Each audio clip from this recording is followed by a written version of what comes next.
Hello. हाँ, तो कल अपन ने आज अपन बात करते हैं मोल कॉन्सेप्ट पार्ट 9 की।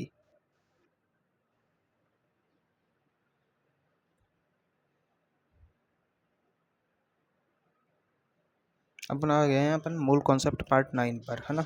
तो अपन यहाँ पर मोल कॉन्सेप्ट पार्ट 8 में अपन ने बात करी थी तुल्यांक भार की।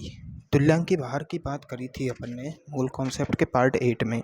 तो मैंने तुल्यांकी भार का फॉर्मूला क्या बताया था, ई इज इक्वल टू बताया था मोलर मास बटे कोई भी पदार्थ की वैलेंसी फैक्टर, जो अलग अलग के लिए अलग अलग होता है। जैसे अपन कोई आयन लेते हैं तो आयन होता है, आयन आयन क्या होता है, आयन पर चार्ज होता है, प्लस चार्ज माइनस चार्ज।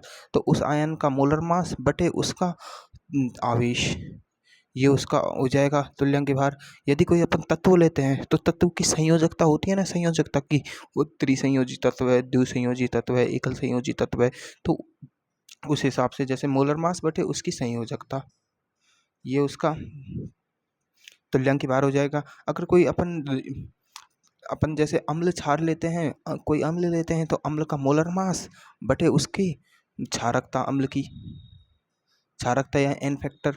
और ऐसे ही अगर क्षार लिया जाए तो मोलर मास बटे उसका अम्लता, अम्लता या एन फैक्टर, एक ही बात है। तो ऐसे अपन सबका अलग अलग निकालते हैं, है ना। ऐसे ही अपन बात करते हैं कि जैसे कोई आयनिक आयनिक यौगिक है, कोई आयनिक यौगिक है, आयनिक यौगिक के लिए उसका उसके धनायन और ऋणायन का अलग अलग निकाल लो। तुल्यांक भार है जो कैसे निकालते हैं, पहले तो ई धनायन निकाल लो, धनायन, और प्लस ई ऋणायन, अलग अलग। इनमें कोई इनकी जो संख्या होती है उस पर निर्भरता नहीं होती है। ऐसे ही अम्ल क्षार की निकाल लेते हैं, है ना। और अम्ल के लिए मैंने तुमको बता दी थी कि क्षारकता कैसे निकाली जाती है, ये भी अपन ने कर लिया था, तुल्यांक भार। अब देखो, अब अपन नेक्स्ट बात करते हैं कि तुल्यांक भार निकालते हैं नेक्स्ट किसके लिए, तुल्यांक भार निकालते हैं अपन नेक्स्ट, निकालते हैं अम्ल क्षार अभिक्रियाओं में तुल्यांक भार। तो अम्ल क्षार अभिक्रियाओं में तुल्यांक भार। तो देखो, अम्ल क्षार अभिक्रियाओं में तुल्यांक भार निकालना है अपन को, किसमें, अम्ल क्षार अभिक्रियाओं में। पेन का कलर चेंज करूँ, ब्लैक ले लेते हैं, है ना, ब्लैक सही दिखेगा। अम्ल क्षार अभिक्रियाएं हैं, उनमें तुल्यांक भार निकालना है अपन को। अम्ल क्षार अभिक्रियाओं में तुल्यांक भार निकालने के लिए अम्ल क्षार रिएक्शन क्या होती है, जिसमें अम्ल की अभिक्रिया क्षार से कराई जाए। अब देख, आर्रेनियस ने अम्ल और क्षार की रिएक्शन को उदासीनीकरण की अभिक्रिया कहा था।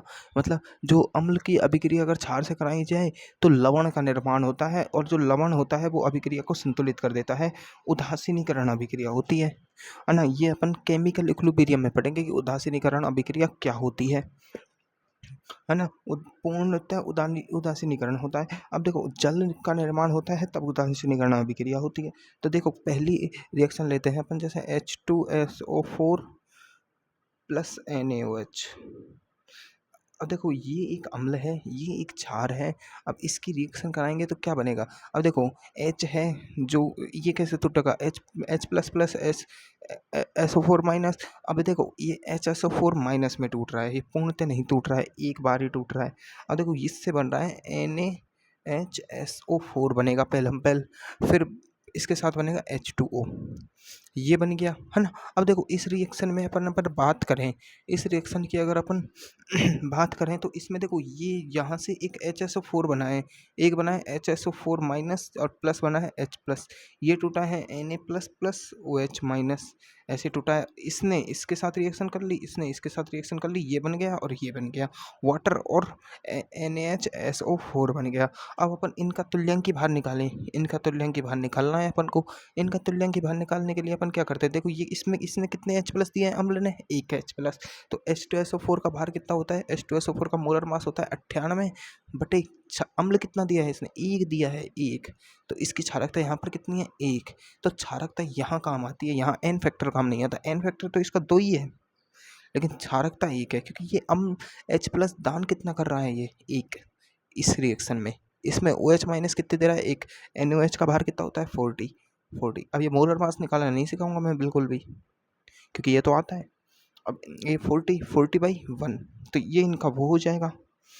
अब अगर ये रिएक्शन इस टाइप से होती, जो रिएक्शन है वो अगर ऐसे होती कि H2SO4 है ना, H2SO4 plus NaOH is equal to बनाता Na2SO4 प्लस 2H2O। अब देखो 2H2O, 2Na, तो इधर 2Na लगा दो, रिएक्शन को संतुलित करते हैं। इधर कितने ओ हैं, इधर 2 और 4 6 हुए हैं, तो 4 और 2 6 ओ हो गए, रिएक्शन संतुलित है।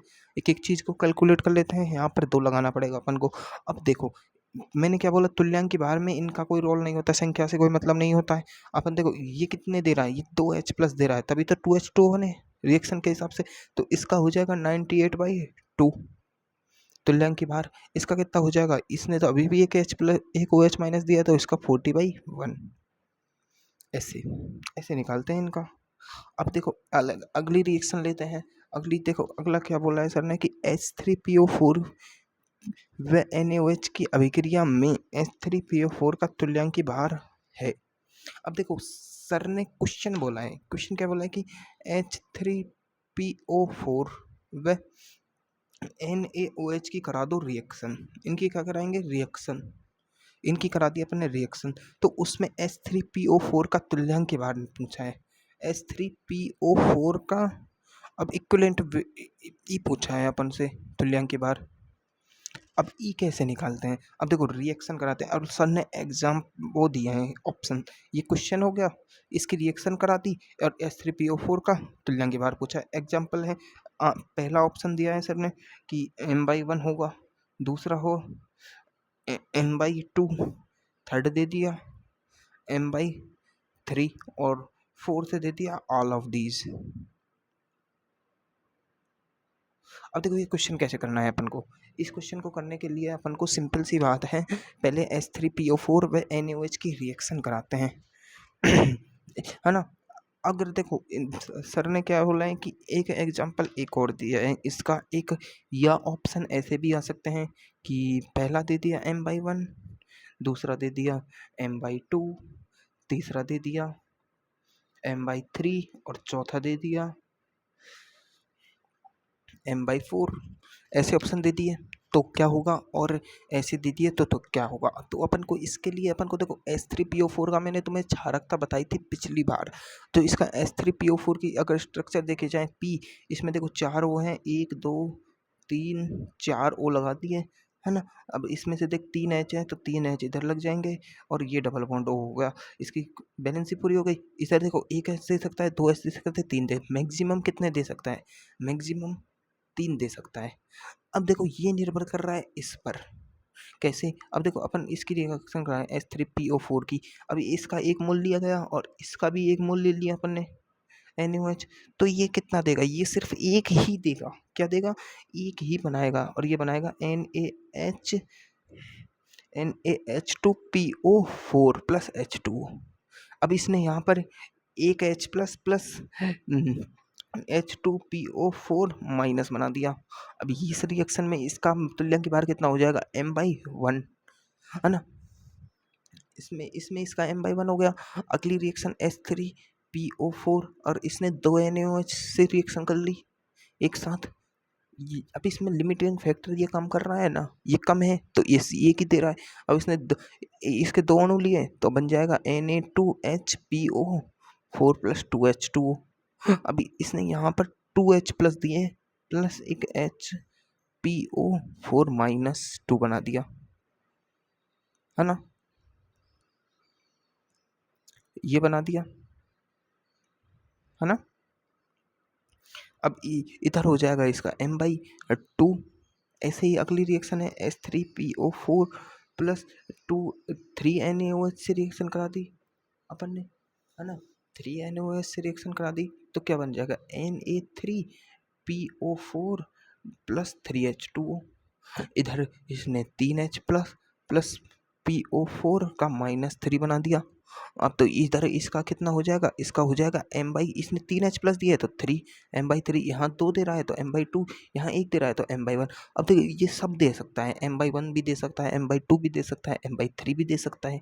तो अगर यहाँ क्वेश्चन में ये ऑप्शंस ये आए m/1, m/2, m/3 और ऑल ऑफ दीज, तो ऑल ऑफ दीज सही होगा। लेकिन यहाँ देखो m/1 भी है, m/2 भी है, m/3 भी है और m/4 भी है। m/4 तो दे नहीं सकता, ये तीनों दे सकता है। तो इसका सही आंसर क्या होगा, सही आंसर किसका m/3 होगा, क्योंकि ये मैक्सिमम यही देता है। और सामान्यतः अगर NaOH है अपने पास, जो NaOH है ये प्रचुर मात्रा में है, लिमिटिंग फैक्टर का काम, लिमिटिंग फैक्टर नहीं है ये सीमाकारी यानी सीमांत अभिकर्मक ना बने, सीमाकारी पद का कारक ना हो, तो ये m/3 देगा ना अपनी नॉर्मल कंडीशन में। तो इसका सही आंसर m/3 है। लेकिन ऑल ऑफ दीज आ जाए तो सही आंसर ऑल ऑफ दीज होता है। ये है इन क्वेश्चंस का मतलब। तो अम्ल क्षार रिएक्शंस में तुल्यंकी भार का सिद्धांत अपन को समझ आ चुका है मेरे हिसाब से। ऐसे ही अपन एक क्षार की रिएक्शन लेते हैं। अपन अगर क्षार की रिएक्शन लेते हैं तो क्षार कैसे रिएक्शन करेगा ये देखते हैं। चलो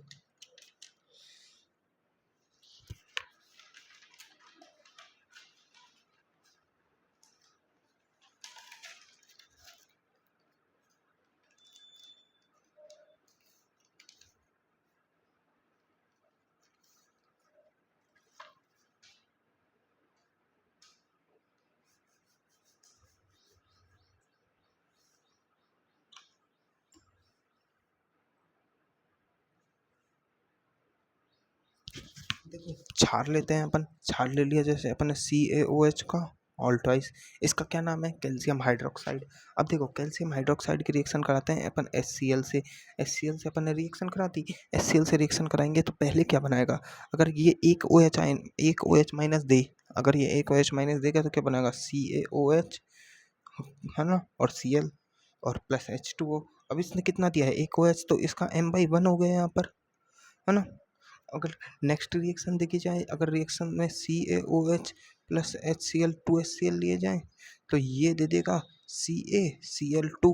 ये क्या है, कैल्शियम क्लोराइड CaCl2, ये गैस बना दी और इसमें ये बन जाएगा H2O। अभी इसने ये ट्वाइस इसने 2 दिए हैं, 2 OH माइनस दिए हैं तो m/2 हो जाएगा इसका तुल्यांक भार। ऐसे तुल्यांक भार अम्ल क्षार रिएक्शनों के अपन निकाल सकते हैं, कोई दिक्कत नहीं है मेरे हिसाब से। अब अपन बात करते हैं लवण का तुल्यांक भार कैसे निकाला जाता है। अब अपने पास अगला पॉइंट आ रहा है लवण का तुल्यांक भार। अब अपने पास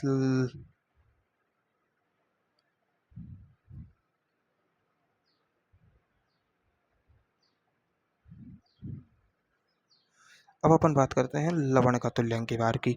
अब लवण का तुल्यांक भार कैसे निकाला जाता है, तो देखो लवण होता क्या है, पहली बात तो लवण होता क्या है,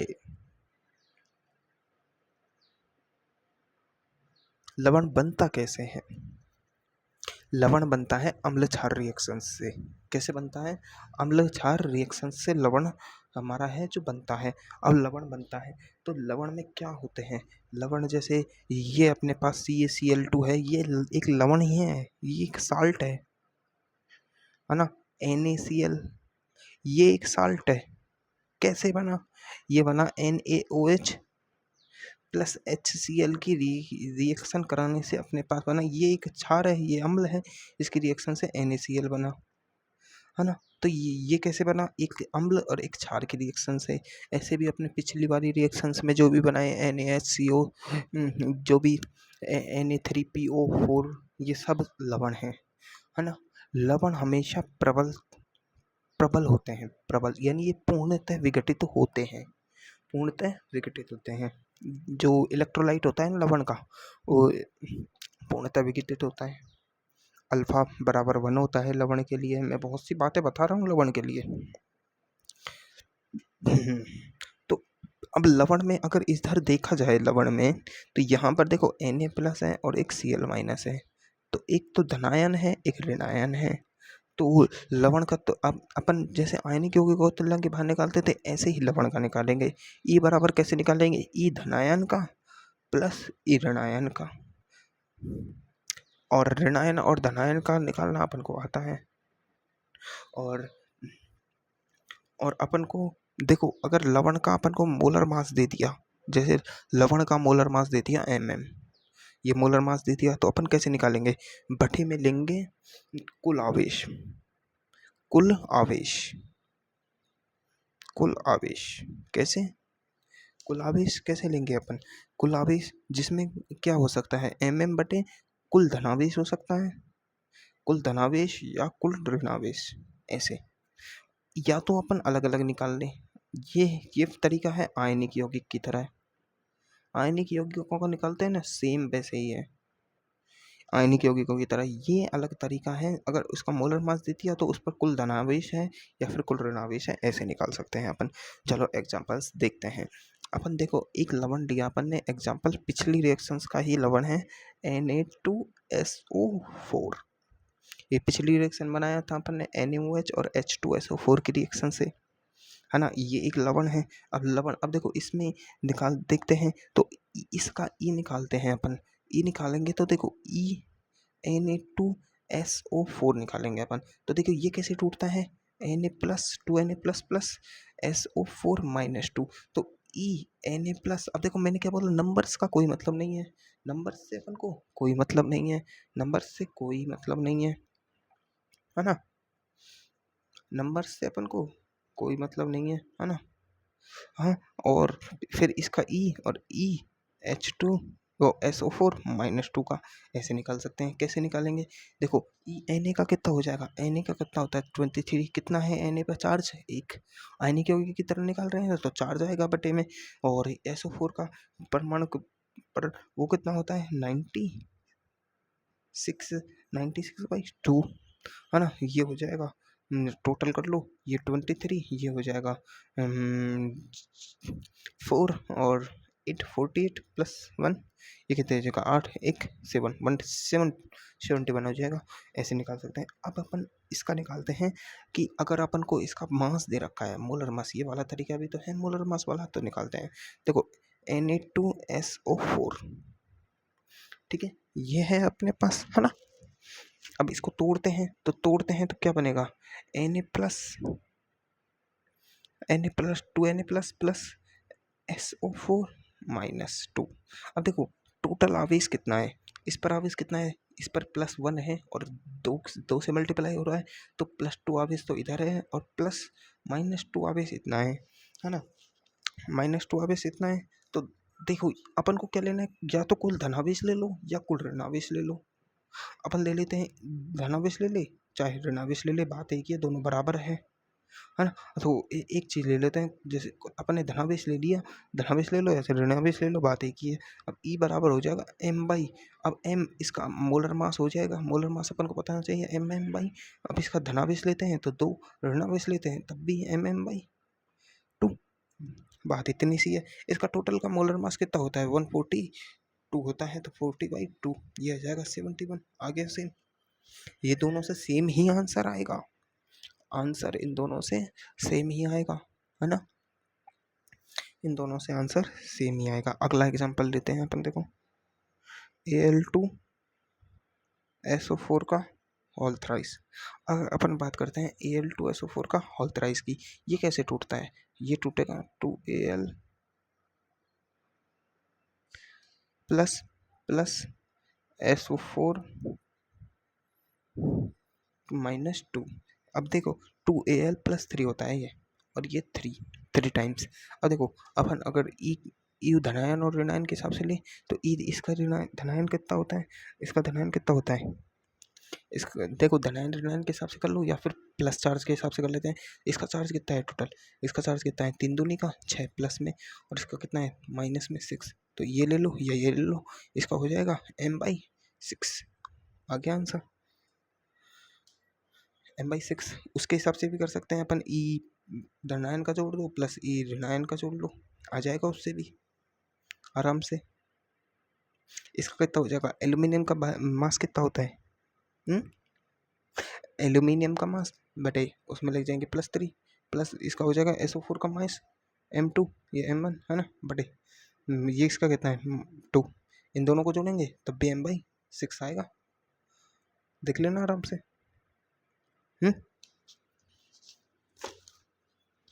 अब अपन बात करते हैं नेक्स्ट क्वेश्चन की, है ना।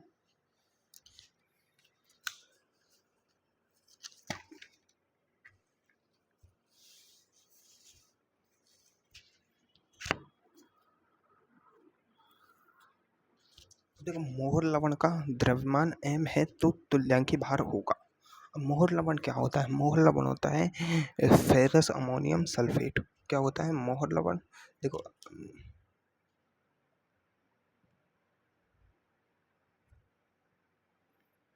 मोहर लवण इसको कहते हैं, हिंदी में लिख देते हैं फेरस अमोनियम सल्फेट, शॉर्ट में कहते हैं FAS।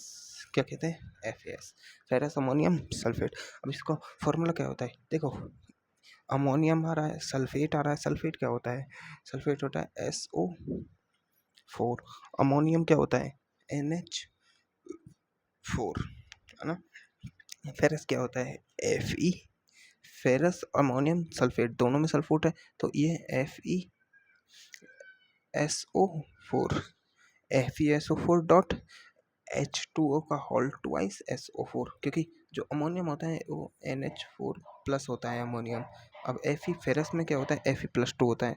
तो देखो, ये इससे तो ये हो जाएगा। अब इसमें 2 इसलिए आया क्योंकि इस पे प्लस होता है और SO4 पर -2 होता है, तो इधर इससे इधर इससे, और इस पर +2 इस पर -2, इधर इससे इधर इससे। ये तो सूत्र क्या बनेगा? FeSO4 NH4 डॉट NH4 का होल ट्वाइस SO4 डॉट। अब ये है H2O, कितना है? 6H2O। ये है इसका असली फॉर्मूला। ऐसे अपन बना भी सकते हैं और ऐसे अपन याद भी कर सकते हैं, ठीक है। ये फॉर्मूला है। अब देखो, अब इसका अपन को क्या निकालना है? क्या निकालना है इसका अपन को? इसका निकालना है अपन को मोहर लवण का द्रव्यमान m दिया है तो तुल्यांकी भार होगा E निकालना है अपन को। E तो देखो, अपन इसको तोड़ते हैं तो देखो, FeSO4 को तोड़ते हैं तो ये हो जाएगा Fe+2, है ना, प्लस SO4 -2। इसको तोड़ते हैं तो ये कितना हो जाएगा? NH4, 2 NH4 प्लस, है ना, प्लस SO। देखो, ये जल मल्टीप्लाई में है ना, तो जल को नहीं लेंगे।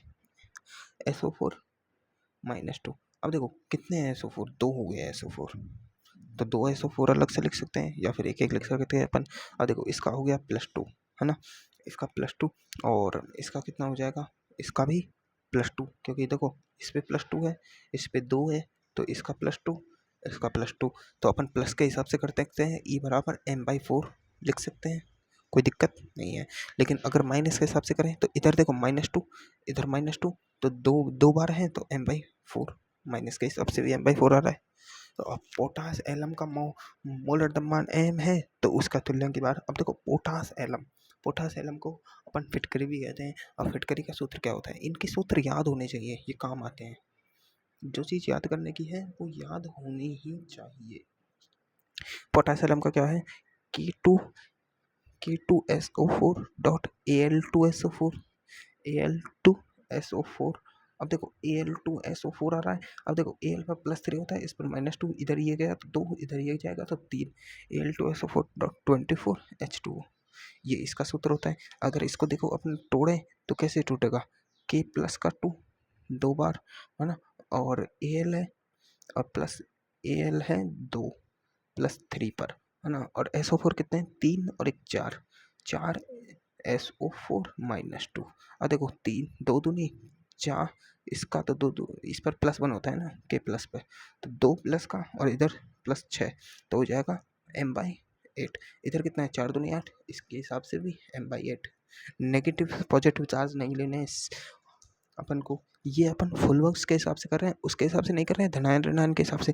अगर धनायन ऋणायन के हिसाब से करेंगे तो इनका अलग अलग निकालना पड़ेगा। इसका अलग निकालो, इसका अलग निकालो, इसका अलग निकालो, फिर उन सबको जोड़ दो, ऐसे निकालेंगे अपन। समझ गए? तो धनायन आयनिक यौगिकों के हिसाब से। यहाँ तक की कहानी है ग्राम तुल्यांक की भार निकालने की। ग्राम तुल्यांक नहीं, तुल्यांक के भार। अब अपन बात करते हैं ग्राम तुल्यांक के। ग्राम तुल्यांक होते हैं जैसे ही मोल होता है ना, ऐसे ही ग्राम तुल्यांक होता है। तो अब अपन बात करेंगे ग्राम तुल्यांक की। किसकी बात करते हैं अपन? ग्राम तुल्यांक। ये है इक्विवेलेंट वेट। क्या है? Equivalent weight. अब ग्राम तुल्यांक अपन को निकालना आना चाहिए, है ना। इसको प्रदर्शित करते हैं एन इक्विवेलेंट से। ग्राम तुल्यांक, ग्राम तुल्यांक क्या होता है? अपन का मोल क्या होता है? मोल क्या होता था? मोल एन इक्वल टू होता था भार अपॉन मोलर मास, है ना। ऐसे ही ये होता है N equivalent equal to weight upon तुल्यांक की भार। तुल्यांक की भार होता है ई, है ना। तो ये है बस। अब देखो मोल से अगर संबंध निकाला जाए तो अपने पास देखो यहाँ पर वेट तो है, लेकिन मोलर मास को अगर तुल्यांक की भार, तुल्यांक की भार ई बराबर क्या होता है? एम, है ना। ई बराबर क्या होता था? एम मोलर मास बटे बैलेंसी फैक्टर। यही तो फॉर्मूला था इसका। अगर देखो मोलर मास को यहाँ से निकाला जाए तो ई इंटू बैलेंसी फैक्टर, यहाँ से मोलर मास इजकल टू क्या हो जाएगा? ई इंटू वैलेंसी फैक्टर आ गया। तो यहाँ पर अगर अपन वैलेंसी फैक्टर रख दें W अपॉन इसको, इसकी वैल्यू को इस यहाँ पुट कर दें तो ई इंटू वैलेंसी फैक्टर आ जाएगा, है ना। ये मोल का फॉर्मूला आ जाएगा एन का, है ना। एन का, ये एन का फॉर्मूला आ गया। अब अपन बाहर की जगह, अब देखो ये एन का फॉर्मूला आ गया, अब अपन वेट की जगह ये पुट कर दें तो अपने पास एन इक्विवेलेंट निकालने का फॉर्मूला आ सकता है आराम से। देखो मैंने मैंने कुछ है ना ज़्यादा वो कर दिया, लेकिन अपन यहाँ से ये निकाल सकते हैं। देखो ये वाला तो मैंने थोड़ा लेंथी कर दिया है, इसको छोड़ो। अपने पास देखो मोल बराबर क्या होता है? मोल बराबर होता है वेट अपन मोलर मास, ठीक है। मोलर मास होता है। और अपने पास ई इक्वल टू क्या होता है? ई इक्वल टू होता है मोलर मास बटे वैलेंसी फैक्टर, है ना। वैलेंसी फैक्टर होता है, कोई दिक्कत नहीं है।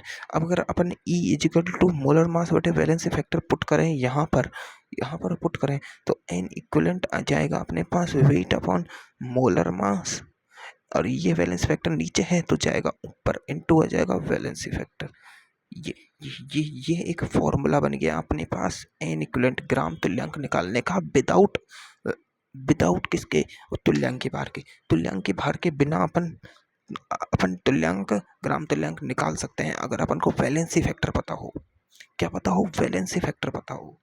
वैलेंसी फैक्टर पता हो तो अपन निकाल सकते हैं। अब देखो ये क्या होता है? यही तो है मोल, यही तो मोल है, यही तो मोल है, यही तो मोल है। तो अपन लिख सकते हैं N equivalent equal to mole into valency factor.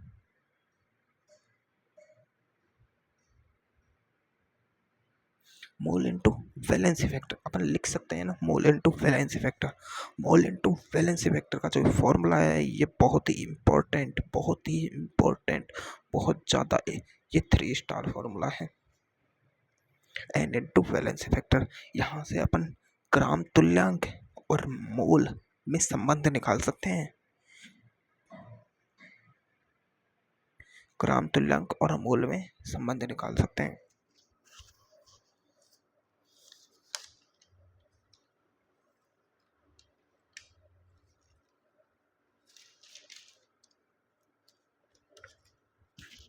अपन को वैलेंसी फैक्टर निकालना आता है, अपन को आराम से मोल निकालना अपन को आता है, तो ग्राम तुल्यांक आराम से निकाल सकते हैं अपन।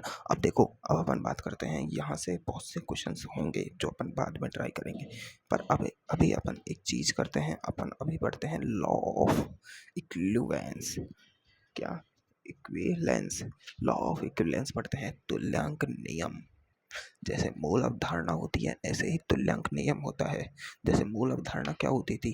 मोल बराबर क्या क्या होता है? मोल बराबर वेट अपॉन मोलर वेट बराबर एन अपॉन एन ए बराबर वी अपॉन 22.4, है ना।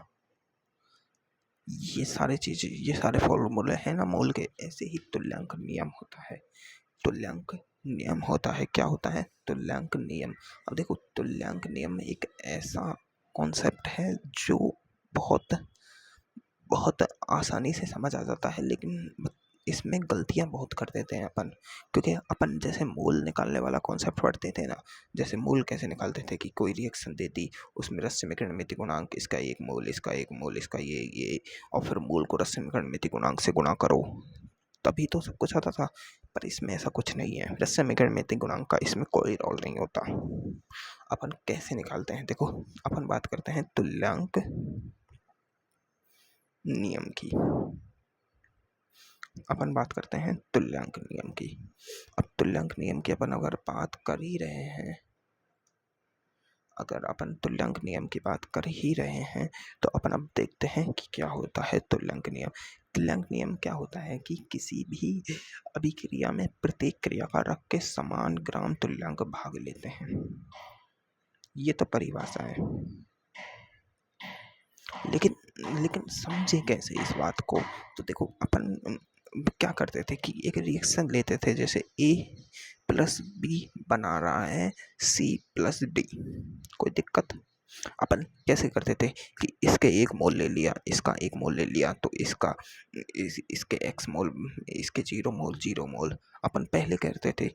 और इसका वन माइनस एक्स, इसका वन माइनस एक्स टी समय पर, तो इसका एक्स अगर रस समीकरण में गुणांक यहाँ पर 2 है और यहाँ पर 3 है, तो इसमें जाएगा 2x, इसमें इसका बनेगा 3x।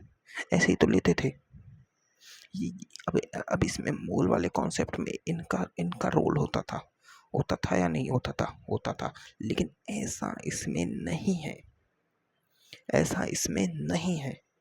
यही यही तो है तुल्यांक नियम का सबसे बड़ा बेनिफिट, कि अपन क्या करें कि मोल लेने के बजाय तुल्यांक ले लेते हैं। तुल्यांक लेने से क्या हो जाएगा, ये जो रसमेकरण मिति गुणांक का जो खेल है वो नहीं होगा बिल्कुल भी। कैसे, अब देखो अपन क्या करते हैं कि जैसे कोई रिएक्शन ले लिया अपन, A plus B equal to C plus D. तो अगर रिएक्शन में देखी जाए तो इसका अगर एक इक्विवेलेंट ग्राम तुल्यांक लिया है, तो इसका भी एक इक्विवेलेंट होगा, तो इसका भी एक ही बनेगा और इसका भी एक ही बनेगा। इसके अगर दो लिए हैं तो इसका भी दो लेने पड़ेंगे, और इसका भी दो बनेगा और इसका भी दो बनेगा, चाहे समीकरण में गुणांक कुछ भी हो, कोई फर्क नहीं पड़ता। जैसे कोई रिएक्शन है, अपन ने कोई रिएक्शन ले ली 2a प्लस 5b बना रही है 3c प्लस डी, ये रिएक्शन बना ली। अगर हम मोल लेते तो मोल का तो कॉन्सेप्ट अलग हो जाता, लेकिन इसका इसका अगर एक इक्विवेलेंट लिया है तो इसका भी एक इक्विवेलेंट, एक का एक इक्विवेलेंट सबका एक इक्विवेलेंट लेंगे। लेकिन मोल लेते तो नॉर्मल रिएक्शन के लिए इसके दो मोल लेने पड़ते, तब इसके 5 मोल काम में आते, तब इसके 3 मोल बनते। ऐसे ही तो होता, तब इसका 1 मोल बनता। यही तो होता। जब इसके 2 मोल लेंगे, इसके 5 मोल लेंगे, तब इसके 3 मोल बनेंगे, तब इसका 1 मोल बनेगा। लेकिन नहीं, यहाँ पर एक इक्विवेलेंट लेंगे, एक इक्विवेलेंट लेंगे, एक इक्विवेलेंट ही बनेगा और एक इक्विवेलेंट ही बनेगा इसका भी। ये है तुल्यांक नियम। समझ आया? समझ आया या नहीं आया?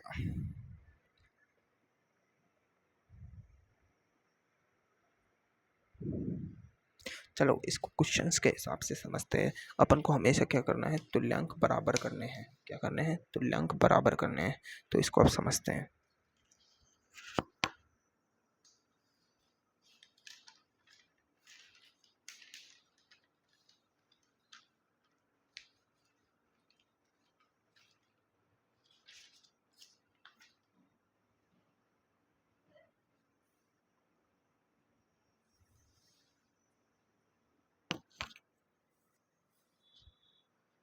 तो इसको कैसे समझते हैं, देखो एक रिएक्शन सर ले रहे हैं कि ए एक्स बी वाई।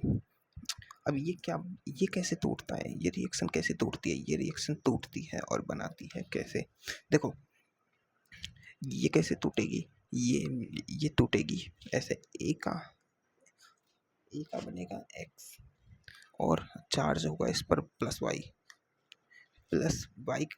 बी, और इस पर चार्ज होगा माइनस एक्स, इजिकल टू बनाएंगे ए एक्स बी वाई।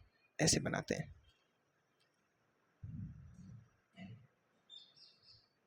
ये रिएक्शन देखना समझ नहीं आया? मेरे हिसाब से आना चाहिए। देखो रिएक्शन देखो, Na2SO4 ये अपने पास होता है। इसको कैसे तोड़ते हैं अपन, Na प्लस, अब ये Na प्लस हो गया, जैसे ही A प्लस वाई हो गया, कोई दिक्कत। ये क्या होता है SO4 -2, ऐसे ये हो गया, कोई दिक्कत। इसका तो इस पर आ गया, इसका इसका चार्ज इस पर आ गया, कोई दिक्कत नहीं। यही तो लिखा है अपन ने, इसका चार्ज तो इस पर चले गया, ये गया, और इसका चार्ज है जो इस पर चलेगा, ऐसे ही तो लिखे हैं अपन ने, है ना। अब देखो ये एन कितने हैं यहाँ पर, दो, तो दो लगाना पड़ेगा। ऐसे ही ये कितने हैं यहाँ पर एक्स, तो एक्स लगाना पड़ेगा। बी कितने हैं, वाई। अब यहाँ पर देखो SO4 एक है तो एक लगाओ चाहे ना लगाओ, बात बराबर है। तो ऐसे रिएक्शन लिखते हैं अपन, ये तो समझ आया, है ना। चलो ये तो हुई पहली दूसरी वाली बात। अब अपन बात करते हैं मेन बात। अब अपन देखो रिएक्शन है, ये रिएक्शन हो रही है, अपन लेते हैं इसकी, मान लो अपन ने, अब देखो मोल के हिसाब से लिए जाए तो इसके कितने लिए हैं अपन ने, एक्स मोल, इसके कितने लिए हैं अपन ने, वाई मोल, इसका कितना बना है, 1 मोल, इसका कितना बना है, 1 मोल, है ना। तो अगर अब अपन इक्विवेलेंट में कैसे लेंगे, इसका 1 इक्विवेलेंट, इसका भी 1 इक्विवेलेंट, और इसका भी 1 इक्विवेलेंट, ऐसे ही तो लेंगे, है ना। अब देखो, अब अपन लिखें कि ए प्लस वाई, या फिर अपन लिखें एन ए प्लस, कोई बात, एक ही तो बात है, एक ए प्लस वाई के एन इक्विवेलेंट कितने होंगे, एन इक्विवेलेंट या फिर ग्राम तुल्यांक, ग्राम तुल्यांक एक ही तो बात है ना। ग्राम तुल्यांक बराबर होंगे बी माइनस एक्स के एन इक्विवेलेंट के, सही है, यही तो नियम है, बराबर होंगे ए एक्स बी वाई के एन इक्विवेलेंट, सबके सेम ही तो है, इसका 1 1 1, यही तो नियम है। अब देखो, अब अपन करते हैं क्वेश्चंस। पहला क्वेश्चन क्या कह रहा है, अपने पास पहला क्वेश्चन है, और ये क्या कह रहा है कि 6.5 ग्राम धातु तनु H2SO4 से क्रिया कर। अब देख क्या बोल रहे हैं कि 6.5 ग्राम क्या है, कोई धातु है। अब ये तनु H2SO4, तनु H2SO4 से रिएक्शन कर रही है, अब क्रिया करती है, रिएक्शन कर ली इसने, और बना क्या रही है, 0.29 H2 गैस बना रही है, H2 गैस बना रही है, 0.29 H2 गैस बना रही है ना। ये क्या बना रही है, H2 गैस बना रही है, 0.2 H गैस उत्सर्जित कर रही है ना। अब ये इतनी गैस बना रही है, ये धातु है, ये इससे रिएक्शन कर रही है, तनु H2SO4 से रिएक्शन करके ये इतनी गैस बना रही है, और तो बना रही है मतलब उत्सर्जित कर रही है, उत्सर्जित कर रही है, तो धातु का तुल्यांकी भार होगा, क्वेश्चन ने ये कहा। तो अपन क्या करते हैं कि अपन को पता है कि सबके ग्राम एन इक्विवेलेंट बराबर करने हैं, तो एन इक्विवेलेंट धातु बराबर होंगे एन इक्विवेलेंट जो उत्सर्जित हुई है गैस H2, दोनों के बराबर होंगे। अब एन इक्विवेलेंट कैसे लिखते हैं अपन, इक्विवेलेंट का फॉर्मूला क्या बताया था मैंने, इक्विवेलेंट का मैंने बेसिक फॉर्मूला क्या बताया था, एन इक्विवेलेंट का बेसिक फॉर्मूला होता है वेट अपॉन तुल्यांकी भार ई, सही है ना, यही तो बताया था मैंने, तुल्यांकी भार बताया था। अब अपन देखते हैं कि देखो एन इक्विवेलेंट इसका लिखते हैं, इसका वेट कितना है, धातु का दिया है, देखो इसका ई W1 बटे E1 बराबर होगा W2 बटे E2, कोई दिक्कत, यही तो है तुल्यांक सिद्धांत, तुल्यांक N equivalent is equal to, यही तो फॉर्मूला है अपने पास, यही तो है। अब देखो W1 कितना है, 6.5 ग्राम, E1 अपन को ज्ञात करना है, W2 कितना है, 0.2 ग्राम, 0.2 ग्राम। अब इसका E2, अब देखो अपन को हाइड्रोजन गैस दी है, H2 गैस, H2 गैस का तुल्यांक भार क्या होता है, H2 गैस का तुल्यांक भार कैसे निकालें अपन, बताओ। H2 गैस का तुल्यांक भार कैसे निकालें, ये अपन को याद होना चाहिए। मैंने आपको बताया था कि गैसेज है जो तुल्यांक भार होता है वो कैसे निकालते हैं, H2 गैस होती है, H2 गैस होती है, H2 गैस का तुल्यांक भार होगा मोलर मास बटे एन वैलेंसी फैक्टर। अब देखो एलएनसी गैस है, गैस का वैलेंसी फैक्टर कितना होता है, अब गैस है, ये गैस है, इसकी संयोजकता कितनी है H2 की, अब देखो ये तत्व है या गैस है, अब इसका तुल्यांक भार निकालना अपन को आना चाहिए। अब इसका तुल्यांक भार कैसे निकालें अपन, इसका तुल्यांक भार कैसे निकालें, तो ये अपन को आना चाहिए। अब आना चाहिए तो ये H2 गैस है जो बनी किससे है, ये उसी से तो अपन इसका तुल्यांक भार निकालेंगे। तो ये बनी है H प्लस से और 2H प्लस से बनी है, यही तो है, 2H प्लस से ही तो बनी है ना, 2H प्लस से ही तो H2 गैस बनी है। तो इसका जो तुल्यांक भार होगा उसका भी यही होगा, सेम है। तो अब देखो H प्लस है, ये एक इस पर क्या है, आवेश, आवेश की तरह निकाले तो H का मोलर मास कितना होता है 1 और आवेश कितना है 1, तो 1/1 इसका कितना हो जाएगा H2 गैस का 1, ऐसे निकालते हैं, है ना। जिससे बना होता है उसका निकालते हैं, जिसका नहीं आता है अपन को तो इसका कितना हो जाएगा 1 1, है ना। तो अब इसका E1 कितना आएगा, E1 इधर E1 को इधर मल्टीप्लाई करेंगे, इसको इधर मल्टीप्लाई करेंगे तो 6.5/0.2, इसको इससे मल्टीप्लाई करेंगे, है ना। तो देखो 0.2 से 0.2 गया 2 ये गया ये 3 पॉइंट, अब ये 3 और 2 5 2 32.5 आएगा, ऐसे निकालते हैं। ये क्वेश्चन समझ नहीं आया। देखो ये हाइड्रोजन गैस का तुल्यांक भार निकालने में प्रॉब्लम है।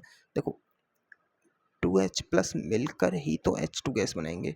अब इसका तुल्यांक भार कितना होगा, इसका 1 मोलर मास बाई टोटल आवेश, आवेश कितना है, आवेश इसका कितना है, मोलर मास 1 आवेश 1, तो इसका 1 आ गया, तो यही तो इसका होगा, दोनों का सेम ही तो होगा, ऐसे निकालते हैं। अगला क्वेश्चन करते हैं अपन, चलो अगला क्वेश्चन करते हैं अपन। देखो मैं बहुत से क्वेश्चंस कराऊंगा इसके, देखो 4 ग्राम, अब अपन बार करते हैं कुछ। अगला क्वेश्चन है कि क्वेश्चन कह रहा है अगला कि नेक्स्ट पेज पे करते हैं।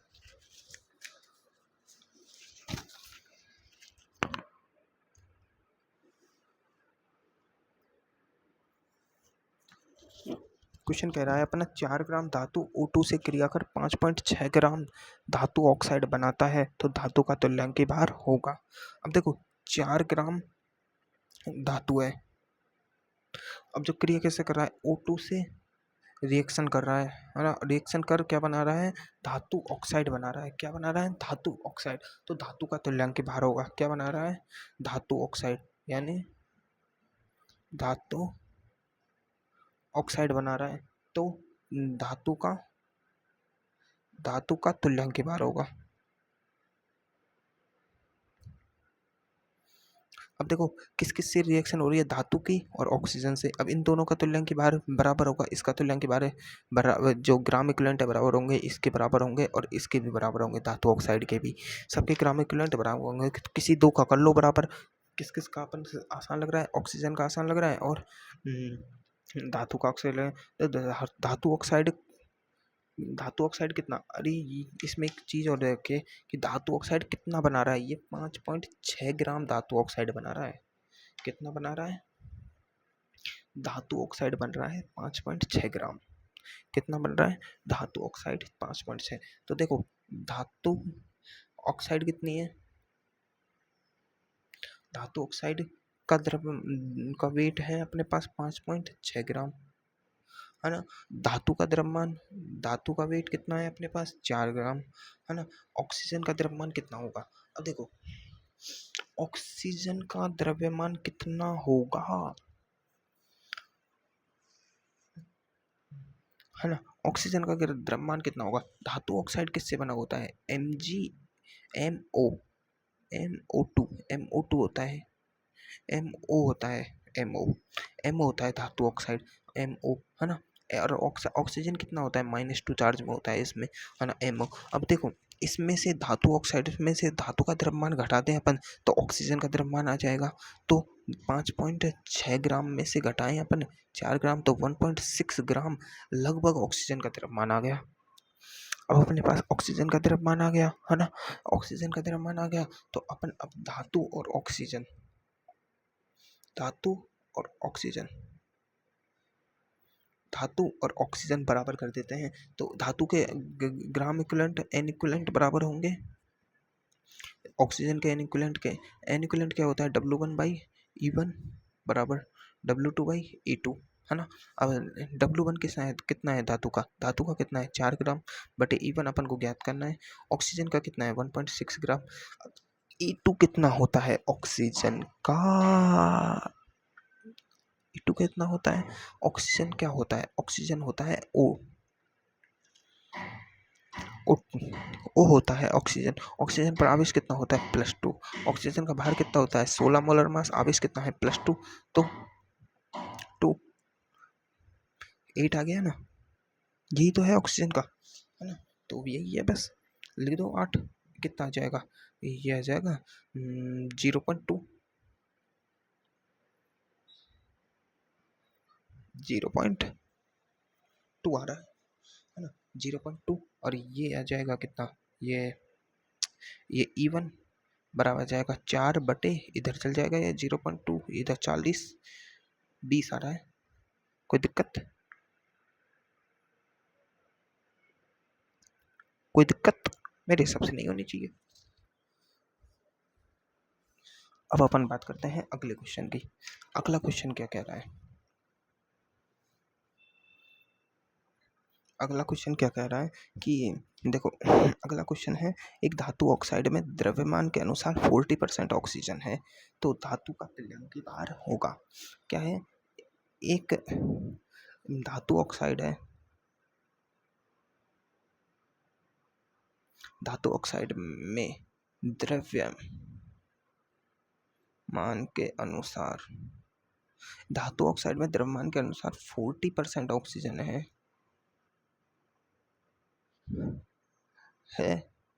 तो धातु का तुल्यांकी भार होगा। अब देखो, द्रव्यमान के अनुसार 40% ऑक्सीजन, माना टोटल धातु ऑक्साइड है, जो धातु ऑक्साइड है, मानते हैं, माना धातु ऑक्साइड का टोटल भार मान लो 100 ग्राम, कोई दिक्कत, मान लिया अपन ने। अब उसमें द्रव्यमान के अनुसार 40% ऑक्सीजन है, तो 40% ऑक्सीजन है, इसका मतलब ऑक्सीजन की परसेंटेज कितनी है, परसेंटेज ऑफ ऑक्सीजन कितनी है 40 बराबर weight of oxygen but total weight 100 है इंटू 100, तो ये आ जाएगी लगभग 40 के। तो ऑक्सीजन का वेट कितना आ जाएगा 40, और तो ऑक्सीजन का 40 है, तो धातु का कितना हो जाएगा, धातु का हो जाएगा 100 - 40 बराबर 60, है ना, 100 - 40 बराबर 60, ऐसे हो जाएगा। अब अपन बात करते हैं धातु और ऑक्सीजन के लिए बात कर लेते हैं, धातु और ऑक्सीजन के लिए बात करते हैं। W1/E1 बराबर W2/E2। W1 E1 कितना है, देखो इसका कितना है 60 और इसका E1 ज्ञात करना है। E2 कितना है, इसका है 40 और E2 कितना है, ऑक्सीजन गैस, ऑक्सीजन के लिए कितना होता है ऑक्सीजन। अब देखो धातु ऑक्साइड है, धातु ऑक्साइड में ऑक्सीजन किस में होता है -2 में, -2 में, तो 16/2 8, है ना, तो 8 8 5 40 और ये 5 5 छंग 5 कम 5 बचा कितना 1 5 दूनी 10, तो E1 बराबर आ रहा है 12। ये आगे कैलकुलेशन है, ये तो करनी है अपन को। अगला क्वेश्चन देखते हैं कि एक धातु, क्वेश्चन क्या कह रहा है, एक धातु जिसमें 71 ग्राम Cl से, एक धातु है जो 71 ग्राम Cl से रिएक्शन कर रहा है, है ना, रिएक्शन कर ली 71 ग्राम Cl से, तो वो आ रहा है 111 ग्राम, क्या बना रहा है ये धातु क्लोराइड बना रहा है। इसने 111 ग्राम धातु क्लोराइड बनाई, तो धातु का, तो अपन को क्या करना है, धातु का इक्विवेलेंट वेट ज्ञात करना है, तुल्यांकी भार ज्ञात करना है। अब अपने पास देखो 111 ग्राम क्या है धातु क्लोराइड, तो और 71 ग्राम क्या है Cl, तो अपन धातु निकाल सकते हैं। धातु कितना होगी, धातु होगी 111 - 71 बराबर 40 ग्राम, तो W1 बटे ग्राम तुल्यांक बराबर करेंगे W2/E2, इसका कितना हो गया, धातु का 40/E1 निकालना है, इसका कितना है, ये क्लोरीन के लिए लेते हैं, Cl के लिए कितना हो गया 71 इसका E2 कितना होगा। अब देखो धातु क्लोराइड क्या है अपने पास, धातु क्लोराइड। क्लोराइड किस में होता है? Cl नेगेटिव में। तो Cl नेगेटिव में कितना हो जाएगा इसका? 30.5.5/1 mm वैलेंस। सही, इसकी आवेश कितना होगा? 1। आवेश इस 1 है तो 35.5, 35.5 ये 2 टाइम्स जाएगा, ये चल जाएगा 20 टाइम्स, तो E1 आएगा 20, निकाल सकते हैं आराम से। तो ये है अपने पास तुल्यांक सिद्धांत खत्म हो गया। अब अपन कल पढ़ेंगे। देखो तुल्यांक में इसमें क्या है, तुल्यांक होते हैं ये एन इक्वलेंट बराबर weight upon valence, wait upon तुल्यांक की भार। तुल्यांक की भार अपन को निकालना आना चाहिए। तुल्यांक की भार बराबर क्या होता है? मोलर मास बटे वैलेंसी फैक्टर। वैलेंसी फैक्टर अलग अलग के लिए अलग अलग होता है। आयंस के लिए उस पर आवेश होता है, अम्ल क्षार के लिए उसकी क्षारकता या अम्लता होती है। ये सब अपन पढ़ चुके हैं, आराम से ये सब चीज़ निकाल सकते हैं। बाकी तो इन क्वेश्चंस में सिर्फ कैलकुलेशंस है। बस अपन को ये ध्यान रखना होता है कि धातु ऑक्साइड दे रखा है तो ऑक्साइड में ऑक्सीजन किस में होता है? -2 में होता है। धातु पर ऑक्साइड दे रखा होता तो ऑक्सीजन किस में होता? -1 में होता। पर ऑक्साइड होता तो -1 में होता। धातु सुपर ऑक्साइड में होता, सुपर ऑक्साइड में होता तो -12 होता। ये सब अपन को आना चाहिए, ये सब अपन को आना चाहिए, तभी तो बात बनेगी। अब अपन बढ़ेंगे नेक्स्ट सांद्रता पद कल से। सांद्रता पद में अपन बहुत सी चीज़ें पढ़ेंगे, जैसे विलयन, प्रतिशत संगठन, प्रतिशत संगठन में अपन द्रव्यमान प्रतिशत निकालेंगे, द्रव्यमान आयतन प्रतिशत निकालेंगे, है ना। फिर अपन मोलरता पढ़ेंगे, मोल भिन्न पढ़ेंगे, है ना। मोल प्रतिशत पढ़ेंगे, मोलरता पढ़ेंगे। देखो मोलरता होती है, मोललता होती है ना। इसके अलावा भी बहुत सी चीज़ें होती है, जैसे नॉर्मलता भी होती है, फॉर्मलता भी होती है, पर ये सब चीज़ें अपने सिलेबस में शायद अब नहीं है। नॉर्मलता, फॉर्मलता, है ना, ये सब चीज़ें अपने सिलेबस में नहीं है। अपने बस मोलरता है और मोललता है, और शायद नॉर्मलता भी है। हाँ नॉर्मलता है, लेकिन फॉर्मलता नहीं है अपने सिलेबस में, तो अपन को नॉर्मलता तक पढ़ना है। नॉर्मलता देखो, नॉर्मलता, मोलरता, मोललता ये सब अपन को अच्छे से पढ़ेंगे। इसमें लगभग अपने 2 से 3 लेक्चर तो कम से कम लगेंगे, ज़्यादा भी लग सकते हैं, 4 भी हो सकते हैं, पर 5 नहीं होंगे, क्योंकि 5 लेक्चर तो बहुत ज़्यादा हो जाएगा ना इतने से को। तो सांद्रता पद के लिए अपन को लास्ट 4 लेक्चर लगेंगे आराम से। फिर अपन स्टार्ट करेंगे नेक्स्ट चैप्टर रेडॉक्स। तो 4 लेक्चर तो कम से कम है, बाकी की अब देखते हैं अपन। चलो तो आज का लेक्चर खत्म करते हैं यहीं पर।